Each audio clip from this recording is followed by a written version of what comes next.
Yeah, I know. It's a raggedy mess. And to think we just cleaned it up, too. I gotta go,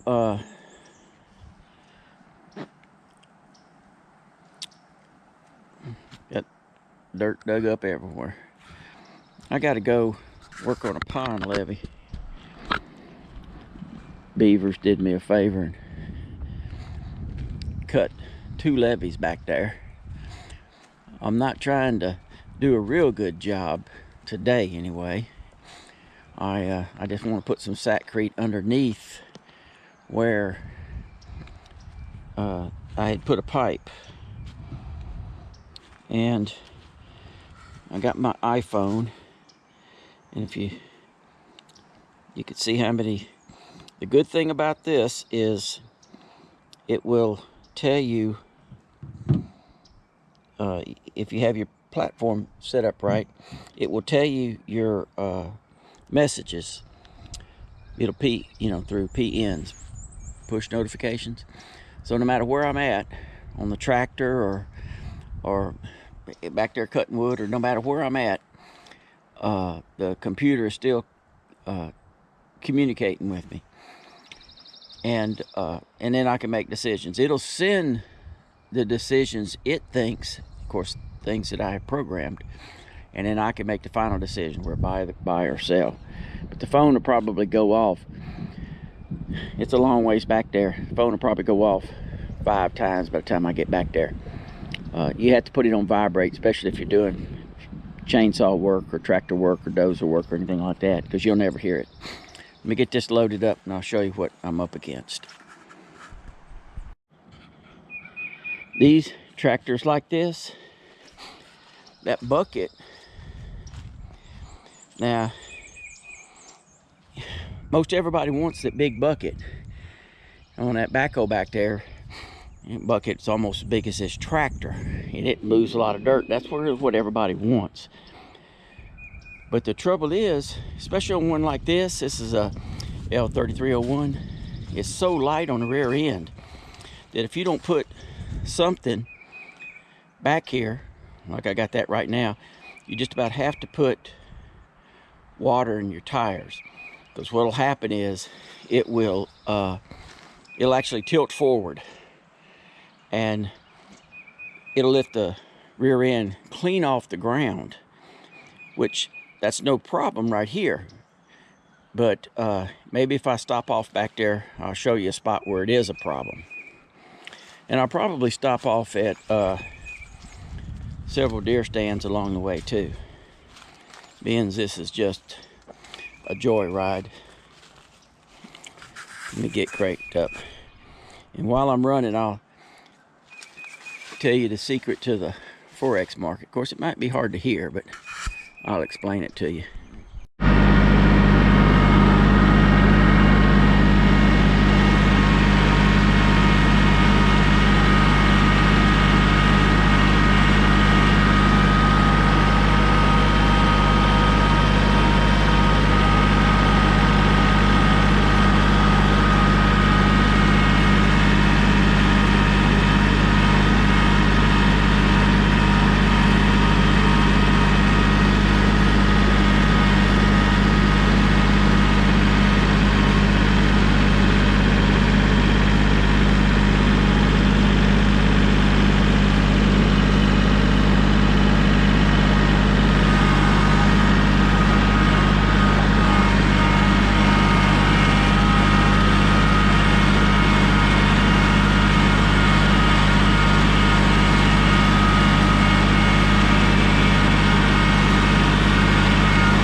Women drivers.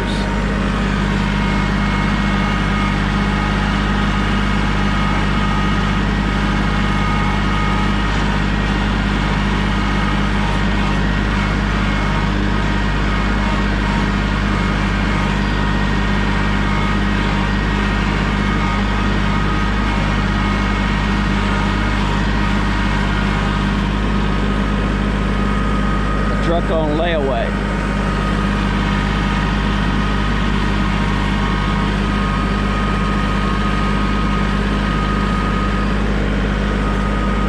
Over there is a lot of fruit trees. I keep one tractor over there. You can see all that equipment in that little area, about an acre maybe.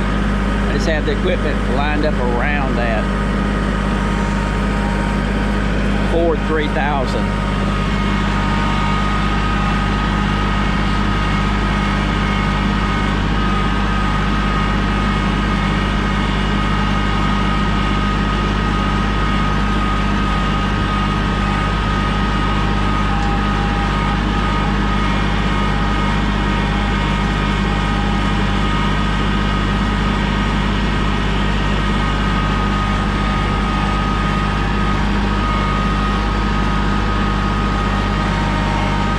Off-road a second.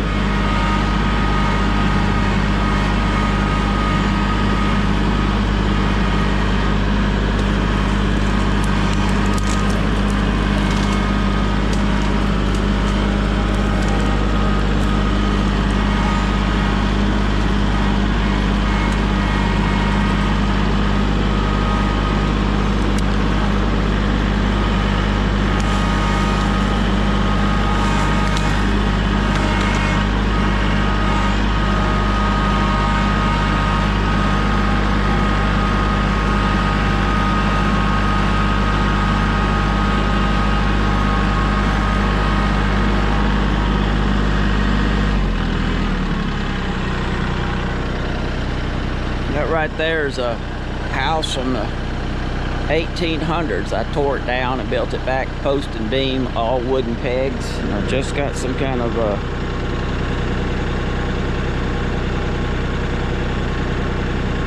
order closed due to take profit.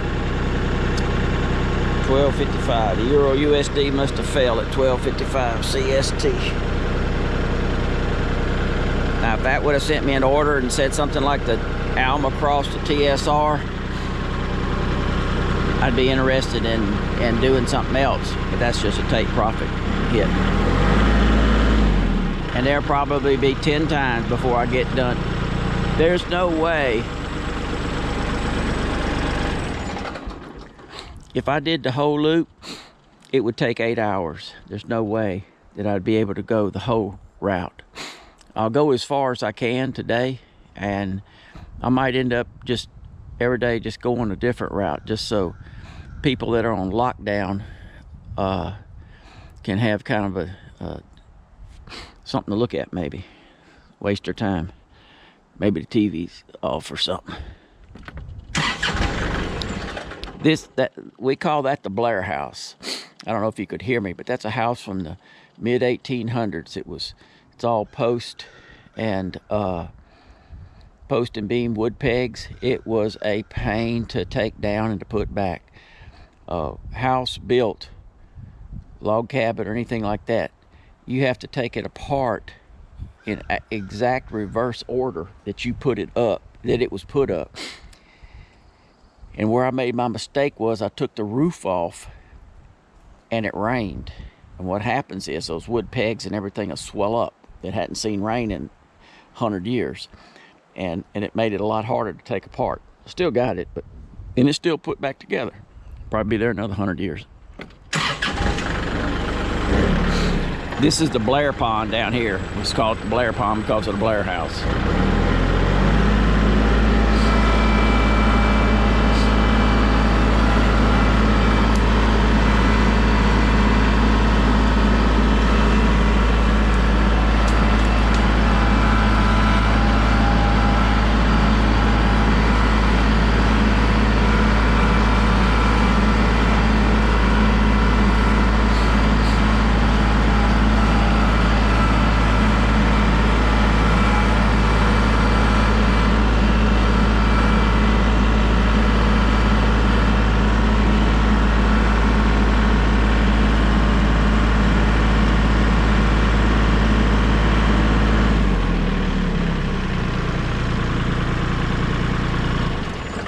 It's a couple acres, no more than 3 though. It goes way back up in there. It's between these two hills there. It's probably 20 feet deep water.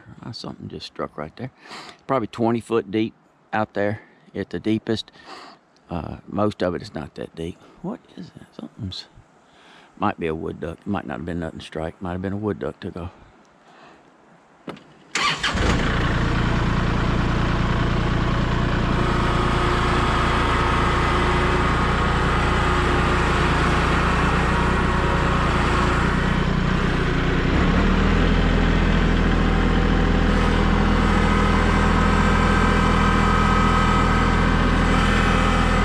Thing might get a little squirrely with that front end, that stuff on the front end, and this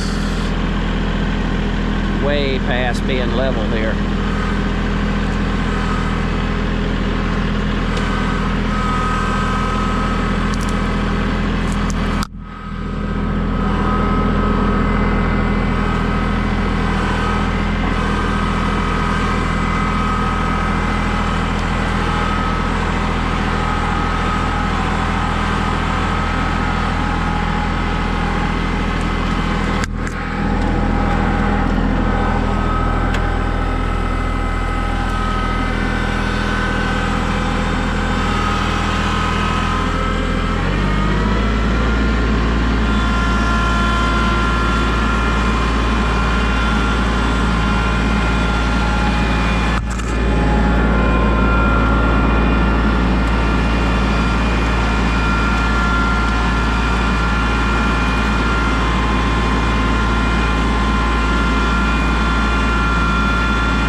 Deer stand right there we don't use anymore. That's from a good friend of mine. I actually used to work for him.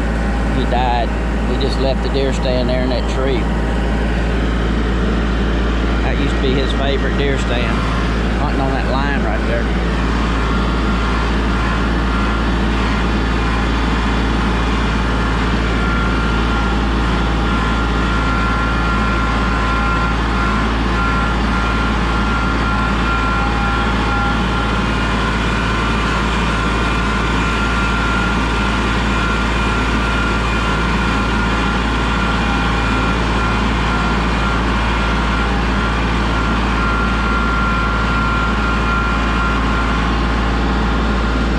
Another deer stand from a friend that died. He was an engineer. We just left the stand there.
and hardly anybody lives here. I mean, you might have average a house a mile out here where we're at, and less than that probably.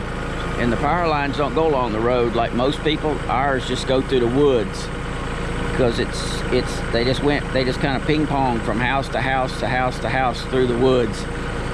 And of course, when these power lines was put up, there was a lot of houses out here. Everybody's gone now, hardly but me. So, but the power lines still go through the woods just like before. Ice storms and trees and all that kind of stuff. You can see that. I don't know if you can see it, but you can see that where that one's been spliced several times. It's been spliced right here.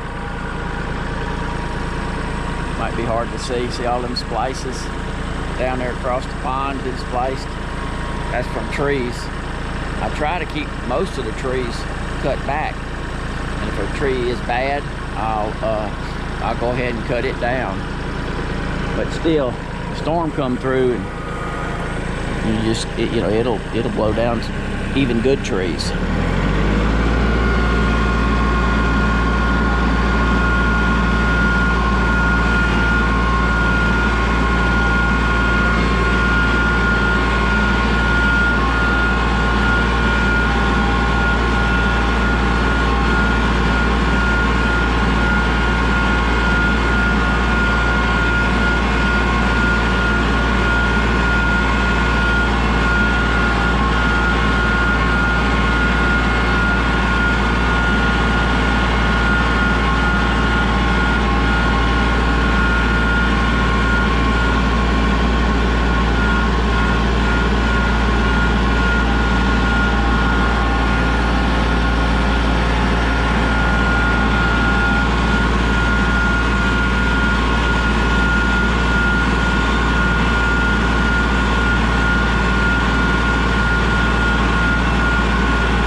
Darn beavers will come in. Darn beavers will come in and dam that up. Now those trees that you see laying there, that's pine trees that they chewed on. You can see a bunch more dead ones through there. They'll come in here and they'll chew on those trees and kill them. All I did was just cut those trees down and kind of put them in that out there in front of where they build their where they try to build that up, and that slows them down some because they can't get there with all the stuff. They can't carry sticks and whatnot. It's harder for them to carry sticks there. But also, I'm pretty rough on the darn beavers. I trap them, I shoot them. They don't have any in here now, but they will move in from time to time. I've shot as many as before as 10 in 1 week before. One time they got in here and got bad when I was working off, and I didn't know it.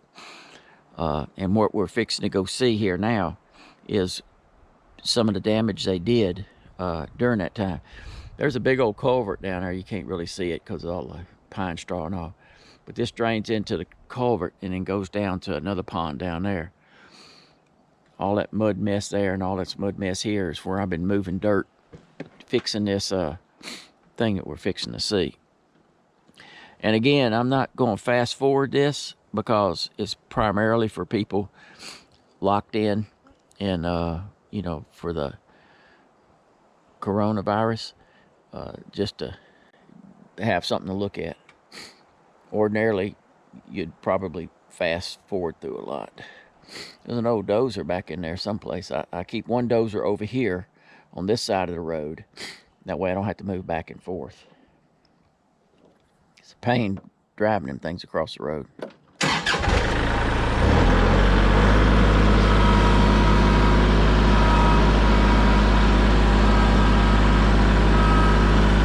you can probably see it. That yellow Alice Chalmers HD11B up there.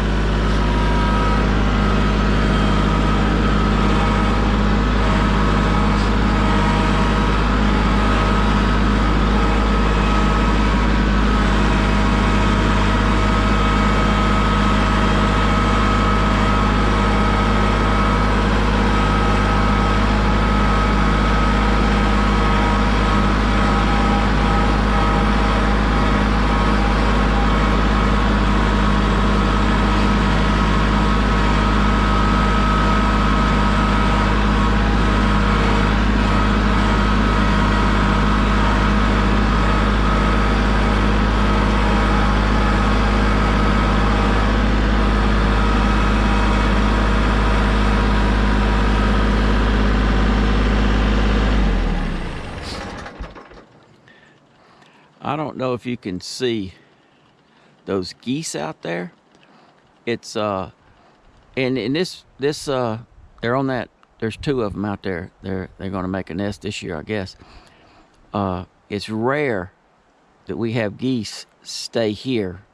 We're almost in Arkansas, and North Louisiana, almost in Arkansas. It's rare we have geese actually stay here, overwinter here. They have them a lot of times in the city. I guess they worried about that coronavirus too, so they moved out here where it's safe. But you can see that's big old Canadian geese there on that island. I don't know how to zoom. Let's see, can I zoom in? I probably can't zoom in. I don't know how to zoom in. I hope I didn't stop it from going.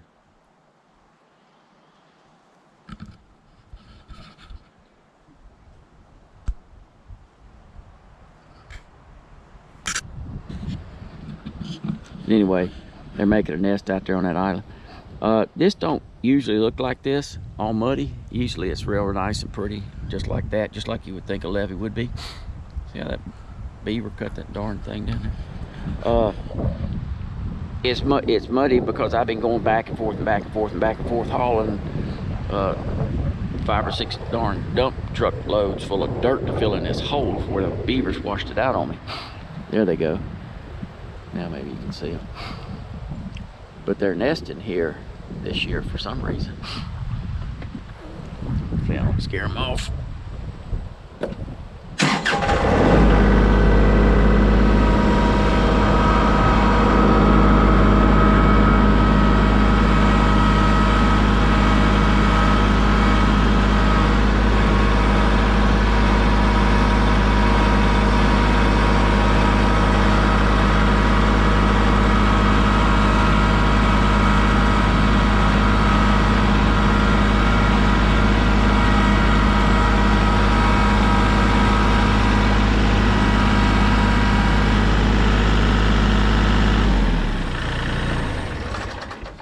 What this is, you've probably seen this sort of setup before. You run a pipe, in this case 2, I got 2. Run down in the pond, you put a one-way check valve on the bottom. You put a T here, put your pipe, and this pipe, those pipes there, run down to this pond. You put a cap, you can see the caps down there by that. You cap that end, and then you take a bucket like that. It's better if you got a little DC water pump, and you fill those pipes up. Once you fill them all the way up to the top, cap it off, then go down there, knock those white caps off, and it'll siphon. And that thing will siphon, it'll siphon this whole, not that pond there, it'll siphon this whole pond. And I do this to keep the to kind of help out. We've been having a lot of rain here lately, and if I can keep this pond down, it helps out these spots like this up here.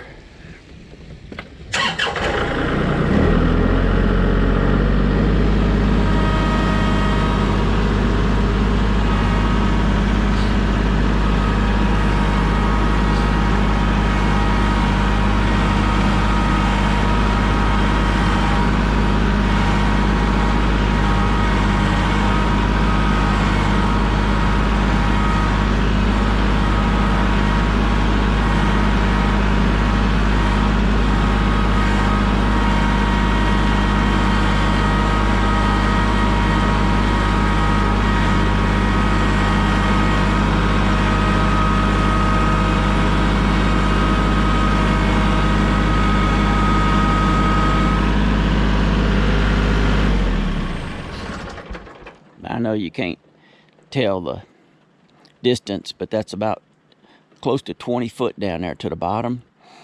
That's where I was talking about this thing here. This hole, you could see how wide it was. It's as wide as this tractor is with everything extended, so it's probably close to 20 foot hole I had here.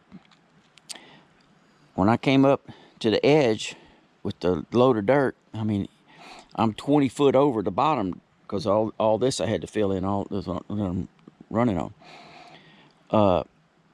If you're not careful and you run up there and you get a little bit on the wild side with that bucket, this whole thing will tilt over and you'll end up upside down.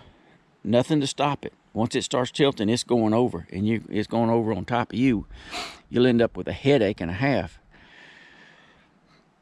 You can see probably can see my little road there, where when the water gets down, until when we had all that rain, it stopped me from doing it. But I was going down there in the bottom of the pond. Of course, there wasn't water there then. Get the dirt, moving it up here, and that was a whole lot easier than what I've been doing here lately. A whole lot easier and a whole lot safer. But you can see how the water's dropped considerably. That's another one of them pine trees, the darn beavers. And they'll come in there and chew on them. They're not going to eat it. They're just going to chew on it, and bugs get in it and kill it. Go back in here and see another deer stand. This one's a good one back here.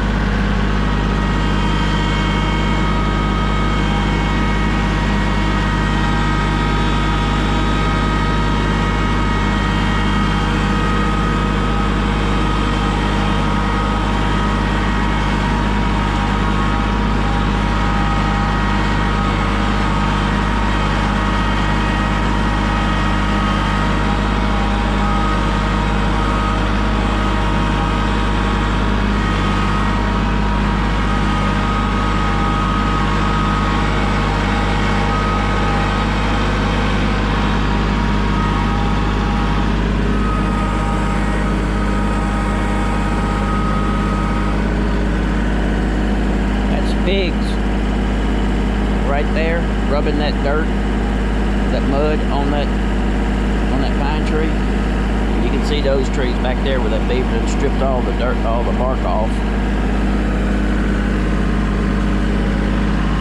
I got something for them beavers, and I got something for them darn pigs too.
creek right down there. You can't cross it. I don't have a culvert in it. It goes way, probably half a mile back that way. Circles way down around, down through there, comes out, and it's what really feeds this pond down here.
We call this, every stand we got has a name. If you only have one stand, you ain't got to worry about a name. You got 3 stands, you could probably get by. But we probably have, oh, I bet you I have probably 20, at least 20 names to stands. And once you get that many stands, 20 or more, you have to have a name. Otherwise, you'll end up with a one sentence, like, go to the log stand, and you'll have 50 questions about what stand is the log stand. This is a log stand, and I'm sure you could understand why we call it the log stand. But this is a pretty good spot through here. I thought I'd see some more pig sign, but I don't. Big old white oaks like that are real good. You don't always have to have feeders. I mean, sometimes the best thing you can have going for you is just white oak trees, or any kind of acorn tree, really.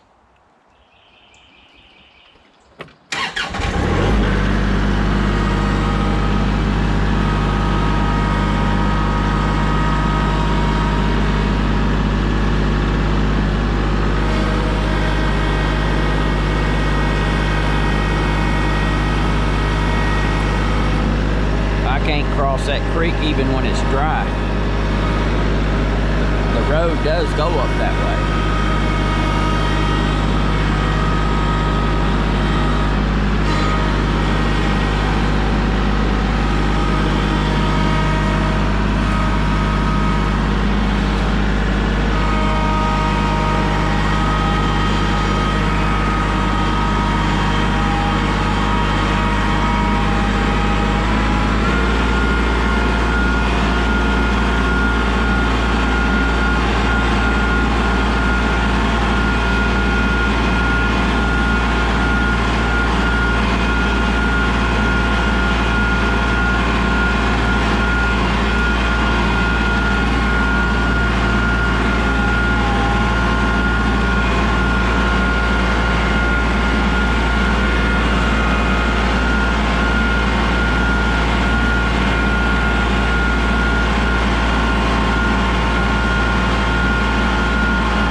I've let that grow up something terrible. You used to be able to see probably 700. It's a big old gigantic hill right there. It probably, I'd say maybe 40 or 50 feet lower than this deer stand. Down there about 400 feet. I used to have that all cleared, and you could see the size of the trees down through there. You can see how long it's been since I cleaned it. I do keep this cleaned here, both sides. That's not right now because one of these trees, a limb fell out of it. But those white oaks and all like that, the deer will be coming both sides here. And they used to come up through there. And you can also see from that deer stand, we hadn't hunted it in a few years. But we used to hunt it a lot. It's just like a lot of other stands, we don't hunt it. We kind of go through periods where we'll hunt ones hard and then go through periods we won't hunt it at all.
Trap I put in the wrong spot. Darn, tree fell on it.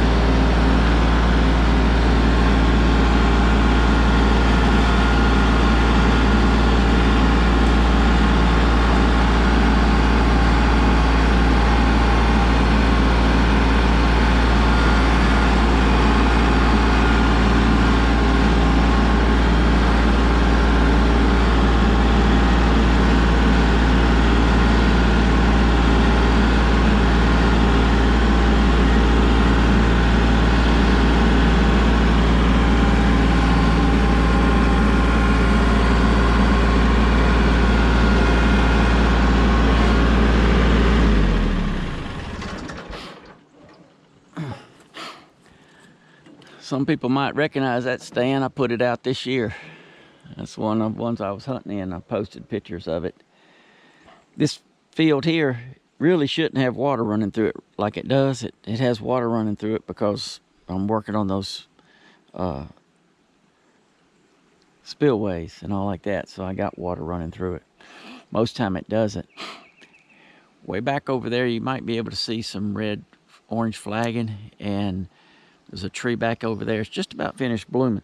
I plant pear trees everywhere. If there's you see a lot of orange flagging around there. I plant pear trees everywhere, mostly for the deer. This here is a crabapple. It does real good. Can't tell it by the blooms.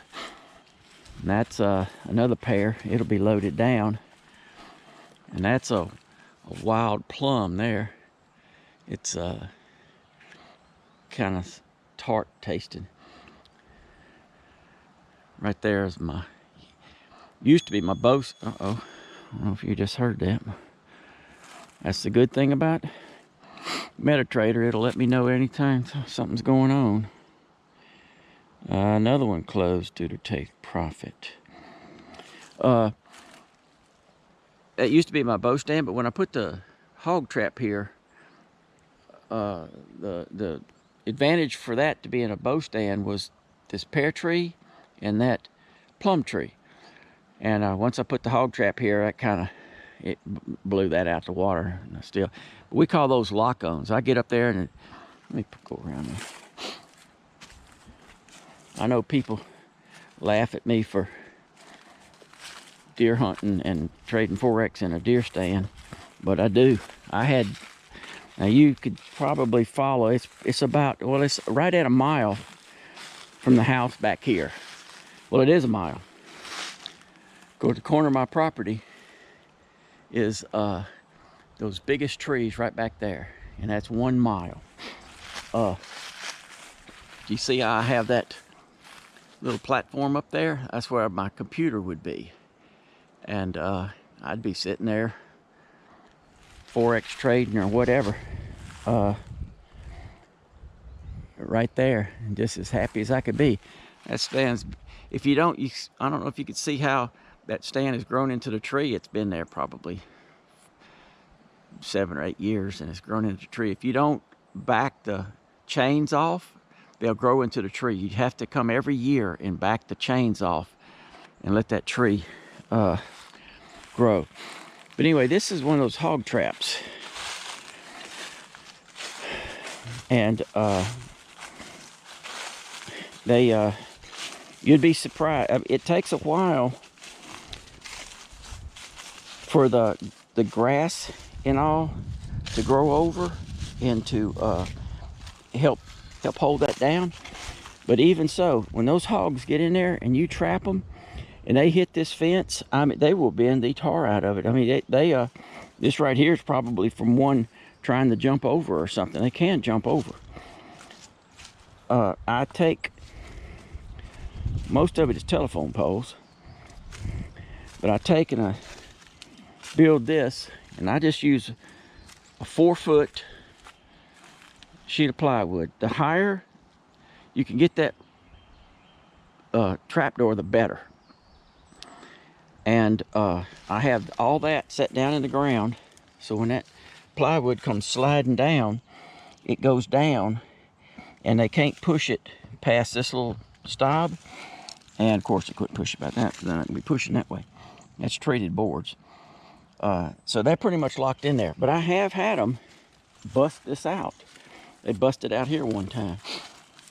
I still to this day don't understand how, but they busted this piece here completely off and back around here, and they got out. But I've catch as many as 20 in there before at a time. Pretty good sized hog. You wouldn't think it until you saw it, but a pretty good sized hog can go through that right there. You can see my boot, how big that is. 20-pound pig, I mean, he can fit through there. You wouldn't think. You really should use the smaller panels, but these, this trap's been here for a long time. They, you can see how they've hit this so hard they've bent these back, because I used to have all the poles leaning forward. You can also see some of them in there where they've hit them so hard they've bent them. They can. I don't think they have yet on this, but they can. They have done it on some of mine. They've actually broke these welds. They'll hit it so hard between here, especially a big pig. They'll break those welds, and when they break that weld, that pig can't get through there, but a lot of them littler ones can. But that's my deer stand there.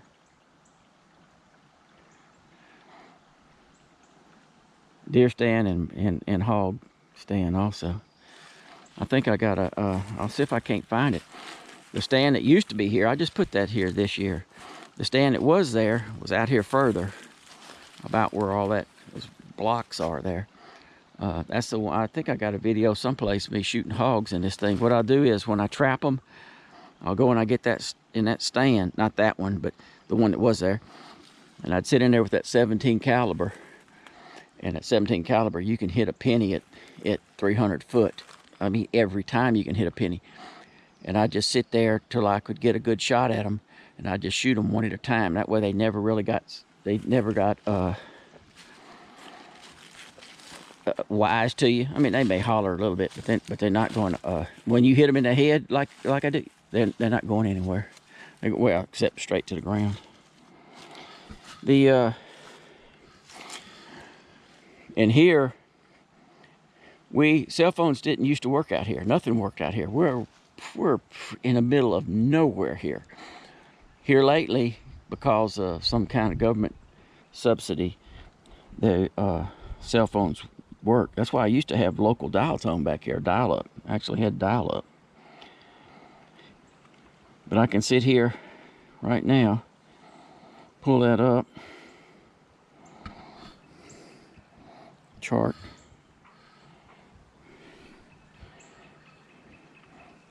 Watch this thing not work just because I said I got signal.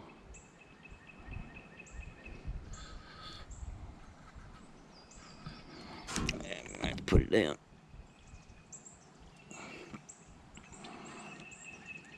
Yeah, it did spike down a little bit there, didn't it? You probably can't see that. You know why I'm showing it to you. But anyway, that's the good thing about MetaTrader, at least for me, no matter where I'm at. If I'm on this tractor, phone's in my pocket. I can buy or sell, do anything I want. If I'm hunting, if I'm eating pizza at the pizza place, it don't matter. Let me get back up there and put this concrete out. Get on things that are more productive.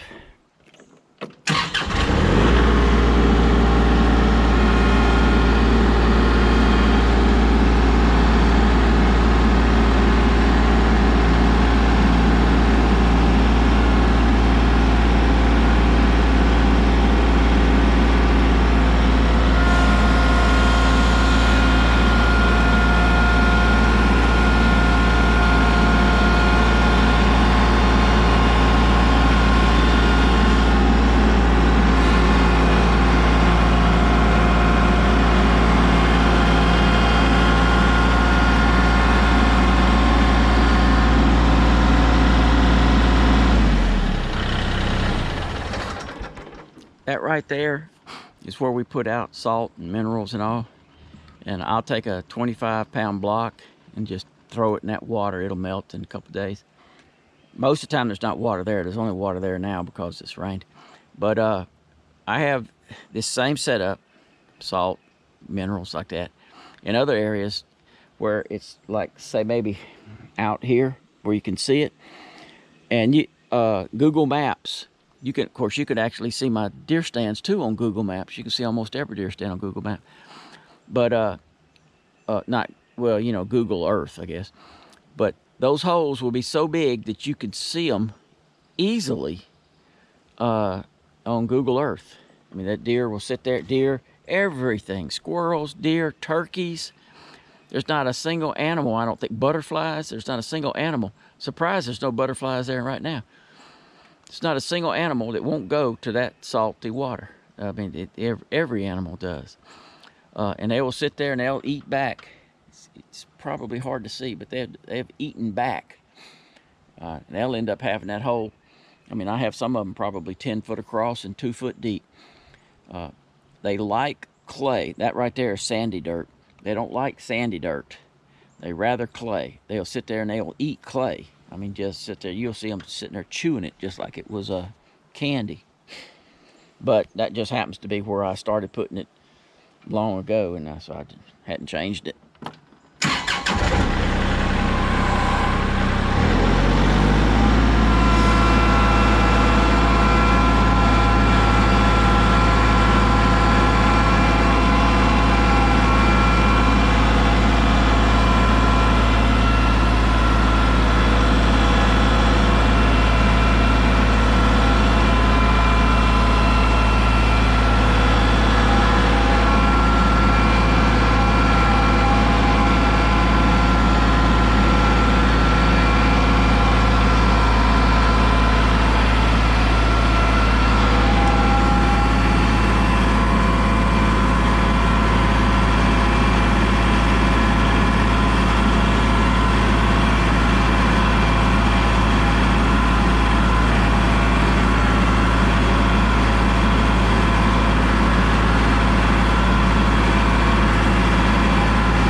white pipe. You can see it over there, but it's broke. It broke. You can see those white pipes down there, and you can see how deep they are. They're probably 5 foot. The bottom is probably 5 foot. I had a trench, basically, when I built this pond. I had a trench cut straight across there. And I had this white pipe in it, that deep. So this pond would be a lot shallower right now. The beavers came in, and all that outside dirt there, they pushed all that up, clogged that white pipe up. All this washed out. The pipe itself, the white pipe, and heck, that thing is 25 or maybe 30 foot long. And that's about probably a 3.5 foot at least, maybe 4 foot pipe, probably 4 foot pipe. It floated down it washed down the creek there with those other pipes. I still hadn't filled that back in. And those pipes down there, those white ones, actually are going into the pond out here to help keep it drained down. It's sitting around there, and it got cockeyed some kind of way, and some kind of way something got lodged in there, and the water pressure actually broke that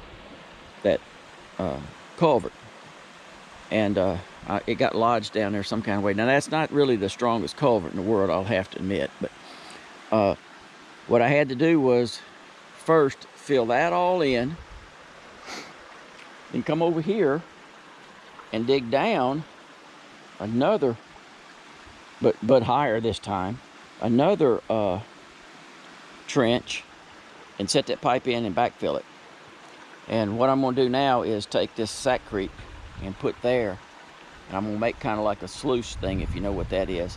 This blue pipe is just temporary, just to keep the water off my concrete. And once I put the concrete in there, the concrete will act kind of like a like a gutter in the city or something along that line.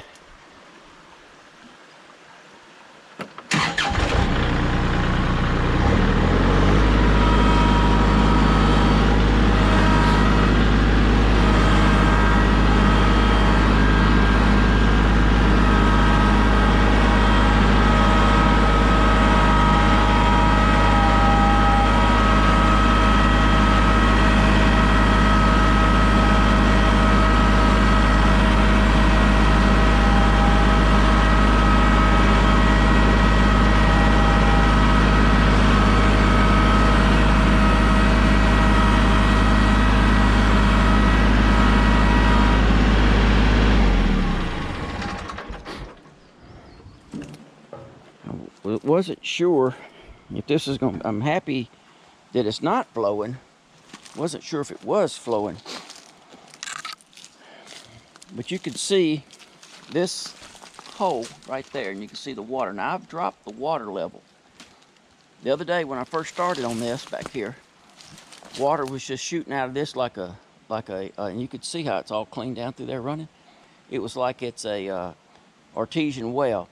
What the beavers will do, they will dig from this side over here. They'll dig from the water side in, make their den, and then tunnel on through and go out the back side here. And that way they don't have to cross over the levee. That's where it's dangerous. When they cross over the levee, well, it's dangerous because I'll have snares set, but it's in traps, but it's also dangerous. Something might get them. The there was another one, and again, I'm glad it's not running. There was another one back here somewhere. Oh, right there. You can barely see it right there. It was running also. My battery's getting low. I'm gonna turn this off and put that concrete out real quick. There's that deer stand.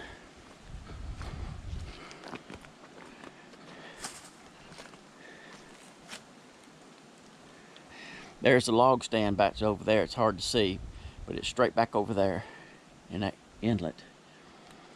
And that's that other stand. I got pictures on the internet with me deer hunting it. Those are nice to trade Forex in. Those are nice.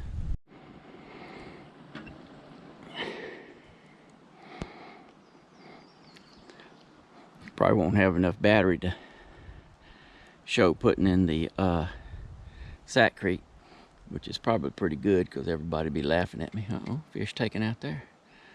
Everybody be laughing at me. Anyway, my concrete work is worse than my doggone 4X, which is pretty bad.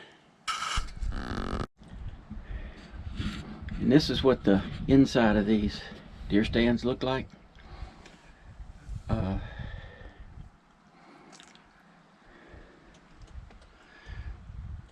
Most of the time that window's closed. The only really ones I have open will be these two here. This one here is not open ever, especially not during winter. It's cold. These aren't open. We keep, not in this one because this is the first year it's been here, last season. But in the others, I keep rods and reels and tackle boxes and all in these things, just so we won't have to worry about dragging them back here and losing them and all that kind of nonsense. We just keep them in the deer stands. The deer stands that are close to the ponds, that is. But anyway, this is, I know it's long, but this is mostly for the people that are quarantined, locked up, whatever you want to call it. And if you think about it, so am I. I'm not really, but I mean, I could shoot at 300 short mag in any direction from right here and have no risk at all of hitting anybody. Ain't nobody within a mile of me. You know, nobody's around here, so you might as well say I'm quarantined. I can go outside. I know there's a huge difference, but still, as far as social interaction, zero. The only thing I got to interact with was that darn wasp that just came in here. They bad about coming in here. I'll teach them something too. I got something for that butts. 2 in 1 shot. Look at that. Got both of them. But if you don't keep these things locked up, wasps will get in here. And I'll show you that concrete tomorrow, and I promise I'll take you on a hog hunt and trade 4X at the same time. I come out here, not in even the reason why this table's here. I come out here, not in this stand, but the one that was right out in front. I come into the deer stands when it's not hunting season and just sit here. You know, it's nice and peaceful. And I'll sit here with my feet propped out the window and trade 4X. Deer might come up, not season. Hog come up, you can shoot them anytime. But you know, it's peaceful, and it's in a sense social distancing or whatever that nonsense they say it is. But of course it's on my terms, which is a huge difference. But anyway, I'll post some indicators and scripts and stuff like that to make it also a little bit more worthwhile, and then probably go on a hog hunt or something like that the next couple days. Battery's running low, so you know how that goes.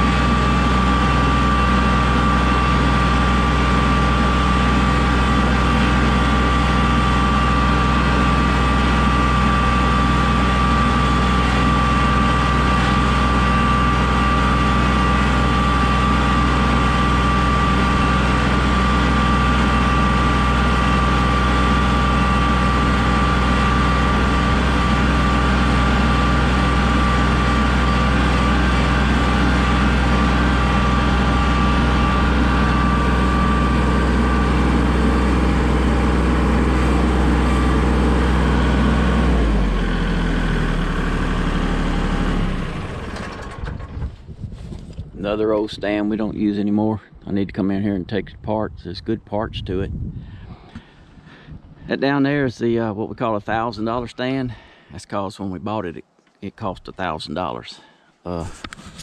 Those things have gone way higher now. But that's I like deer hunting there too, but talking about 4X now. I like trading 4X out of that stand, especially like this time of year. You got good signal down there. There's a Verizon tower straight the way this pipeline is running. The place that I'm going to hog hunt is down there, you gotta go through. I got a couple gates I got to unlock, and maybe 3 gates I got to unlock, and it's probably a mile back in there.